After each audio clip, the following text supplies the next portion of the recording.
Dan seterusnya ini kita bercerita tentang apabila berlakunya ataupun diwujudkan perintah kawalan pergerakan ini dan hanya sektor yang penting saja dapat beroperasi, bermakna peniaga dan juga sektor-sektor lain itu terpaksa sama ada dihentikan ataupun bekerja dari rumah. Jadi banyak kesan kewangan ataupun ekonomi terpalit daripada situasi ini dan untuk itu juga hari ini pihak yang kita jemput ini akan memberikan solusi tentang bagaimana untuk mengendalikan situasi perbankan akibat COVID-19 ini, terutamanya dari sektor institusi perbankan Islam.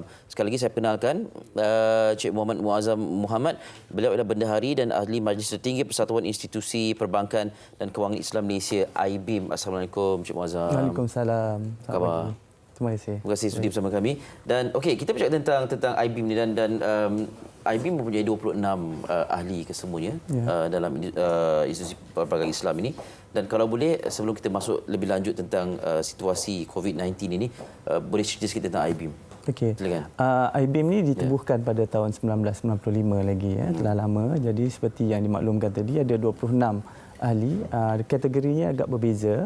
Kita daripada 26 tu ada 11 adalah bank-bank Islam tempatan lah. Contohnya Maybank Islamic, RHB Islamic, Bank Islam ya. Ada juga 5 daripada ahli kami daripada kelompok Development Financial Institution. Contohnya macam bank simpanan, SME Bank ya. Dan selebihnya itu adalah daripada bank-bank yang foreign banks which is locally incorporated ya, contoh macam HSBC Amanah, Standard Chartered, Sadiq and all that.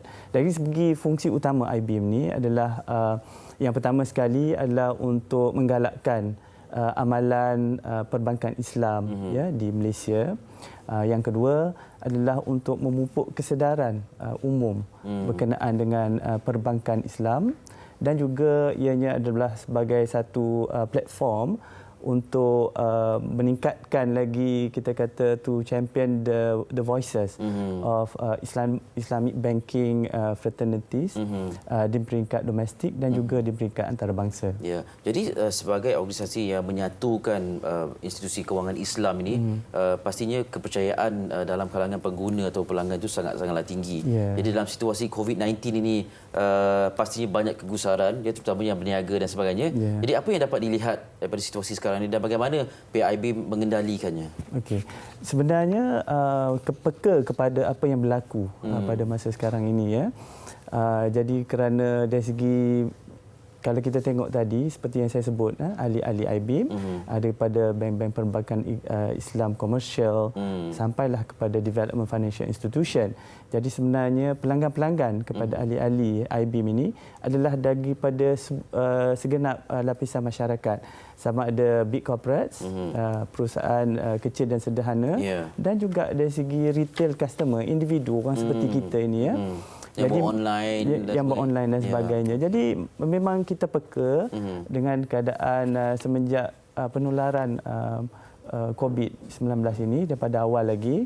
Jadi kami telah bersama dengan ahli-ahli memberikan beberapa solusi dan kemudahan untuk pelanggan-pelanggan bank-bank yang terlibatlah sebenarnya ya. Okey, apa antara bantuan ataupun sokongan kewangan yang disediakan oleh ahli-ahli IBIM ini? Ya, semenjak daripada boleh saya kata Januari ataupun Februari tahun ini ya, bila bermulanya penularan COVID-19 ini, jadi IBIM dengan kerjasama bank-bank yang terlibat telah mengenengahkan beberapa inisiatif lah yang kalau boleh kita katakan ya. Yang pertama sekali inisiatif yang ahli-ahli ketengahkan untuk menyokong inisiatif Bank Negara Malaysia. Jadi for example sekarang ini untuk makluman semua memang ada relief facilities yang khusus diperkenalkan untuk menangani COVID-19 ini kerana dia ada impak pada ekonomi negara ya. Jadi kalau saya boleh sebutkan di sini, dia ada 3 fasiliti yang telah diperkenalkan melalui bank-bank ahli-ahli IBIM ini. Yang pertama Special Relief Facility ya. Ketiga-tiga fasiliti ini adalah untuk sektor PKS lah, perusahaan kecil dan sederhana. Kerana ini adalah sektor yang paling terkesan sebenarnya ya COVID-19 ini. Yang pertama, Special Relief Facility, yang mana ada dana sebanyak 2 bilion ringgit yang boleh diagihkan kepada SME melalui pinjaman sehingga 1 juta ringgit untuk setiap peminjam, ya. Dan pada kadar yang rendahlah, 3.75% sahaja. Ada moratorium di situ selama 6 bulan sebelum kena mula membuat pembayaran balik untuk tempoh selama 5 tahun. Maknanya 6 bulan moratorium dan 5 tahun selepas itu. Jadi tempoh pembiayaan itu adalah 5.5 tahun lah, 5,5 tahun, ya. Itu yang pertama, Special Relief Facility 2 bilion. Yang kedua, ada juga agro-food facility untuk SME juga, tapi ini bertujuan untuk meningkatkan lagi keupayaan pembekalan makanan, food production di Malaysia dan juga ekspor, ya. Jadi ini pembiayaan dia sehingga 5 juta ringgit untuk SME juga. Tempoh pembiayaan dia dalam 8 tahun, ya. Dan yang ketiga, ada juga untuk SME bagi meningkatkan keupayaan mereka dari segi otomasi, ya, dan digitalization. Untuk SME ada juga fasiliti dia, dana dia sebanyak 300 juta ringgit, ya, tapi dari segi jumlah pembiayaan dia sehingga 3 juta ringgit. Tempoh dia 10 tahun. Yang agro-food tu tadi dia ada dana sebanyak 1 bilion. Jadi jumlah dana keseluruhannya dalam 3.3 bilion lah. 2 bilion untuk special relief, 1 bilion untuk agro-food dan 300 juta untuk automation. Itu yang pertama, yang relief facility yang memang diperkenalkan untuk menangani ini, ya. Dan dari segi kemudahan untuk kita memberikan breathing space kepada customer kita, di kalangan rata-rata kalangan ahli-ahli IBIM juga telah memberi kemudahan, kita panggil penjadualan semula ataupun penstrukturan untuk pembiayaan yang sedia ada. Jadi ini maknanya pelanggan-pelanggan yang terkesan bolehlah pergi rujuk kepada bank masing-masing, ya, untuk membuat itu.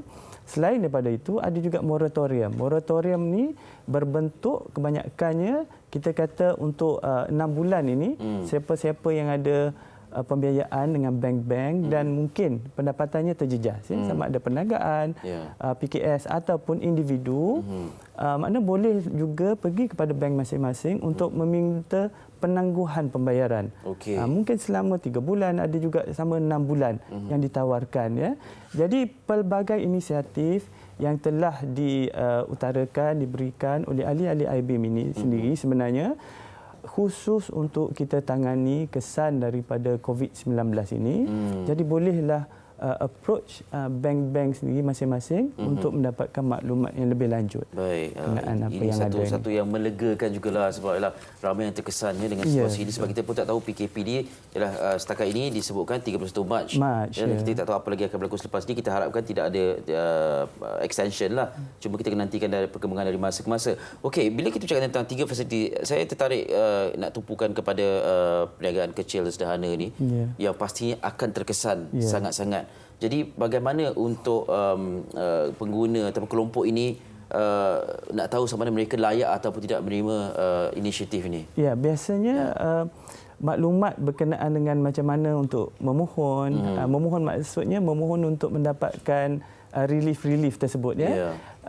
Telah kami war-warkan, maknanya yang saya pantau hampir kesemua bank ahli-ahli IBIM telah meletakkan banner di pada internet banking mereka. Dan kalau telefon masing-masing, setiap bank akan ada dia punya customer service center.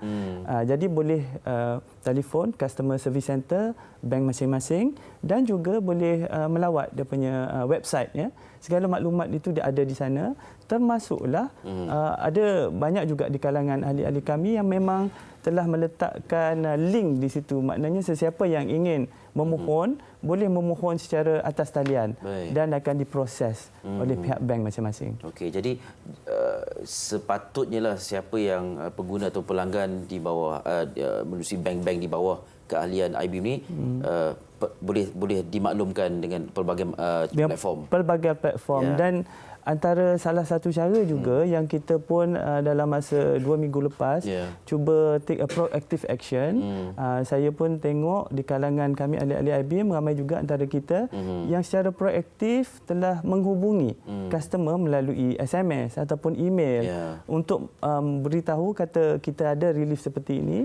Okey, sila datang berhubung dengan pihak bank jika anda ingin mendapatkan relief tersebut. Ini tanpa mereka tanya dah pun dimaklumkan, cuma nak tahu lebih lanjut. Ada juga kita ambil peranan yang agak proaktif di situ.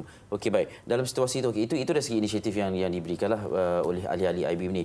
Kita nak tahu juga dari segi operasi ni kan, sebab sektor perbankan ini sektor essential service. Yang perlu beroperasi. Jadi apa langkah-langkah berjaga-jaga supaya keyakinan orang awam ataupun pelanggan atau pengguna datang ke institusi ini rasa macam selesa dan tidak gusar untuk menjalankan tugas, untuk melaksanakan transaksi dan sebagainya. Keperluan untuk memenuhi keperluan pelanggan itu kita adakan sebenarnya Tetapi seperti yang semua sedia maklum, dalam peringkat PKP ini kita semua pun tertakluk kepada arahan kerajaan Jadi untuk dalam masa PKP ini kebanyakan ahli-ahli IBM bank-bank yang terlibat kita putuskan untuk kita pendekkan sedikit waktu operasi di cawangan. Waktu operasi over the counter di cawangan itu kebanyakannya waktu operasinya sehingga pukul 3 petang. Biasanya sehingga 4.30 petang. Jadi kita pendekkan dalam sejam setengah itu setiap harilah Ini adalah kita ada ambil langkah ini sebenarnya sebagai cara kita untuk melindungi kesihatan sebenarnya. Sama ada kaki tangan bank itu sendiri ataupun kesihatan pelanggan jugalah tetapi apa yang saya nak tekankan di sini sebenarnya, walaupun operasi di kaunter dan di cawangan itu kita pendekkan sedikit, sebenarnya dari segi perkhidmatan keuangan untuk pelanggan-pelanggan itu tetap ada.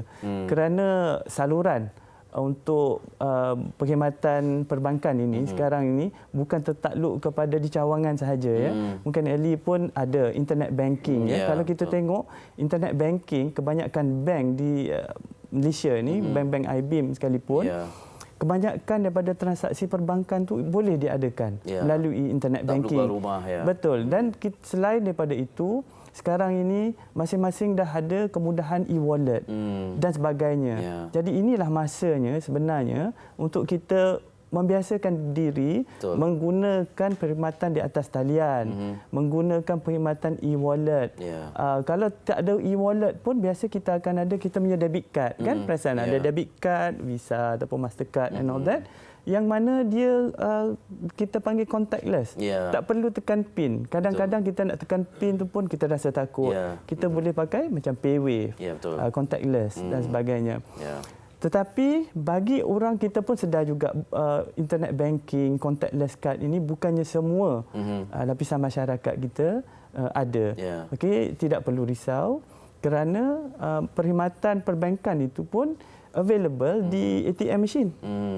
Contohnya kan, waktu perkhidmatan untuk ATM machine itu dia lebih panjang berbanding dengan over the counter. Untuk tempoh PKP ini waktunya adalah daripada pukul 7 pagi sehingga 10 malam.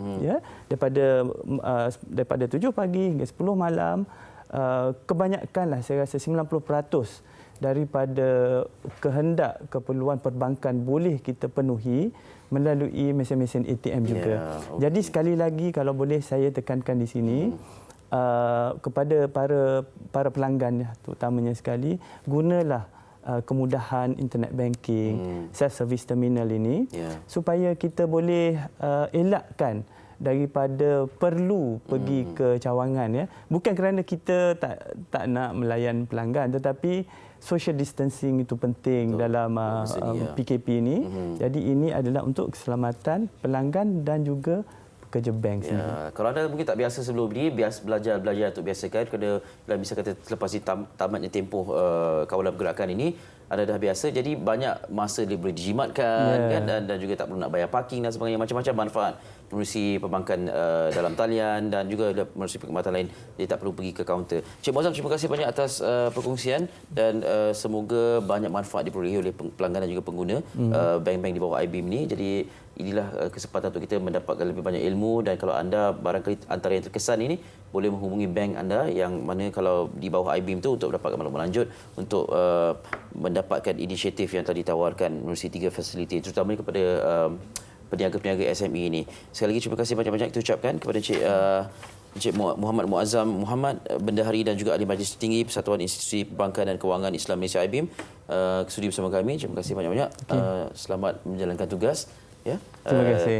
Diucapkan kepada Encik Muazzam dan juga semua yang terbabit dalam sektor perbankan ini. Frontliners juga ni, orang penting juga ni.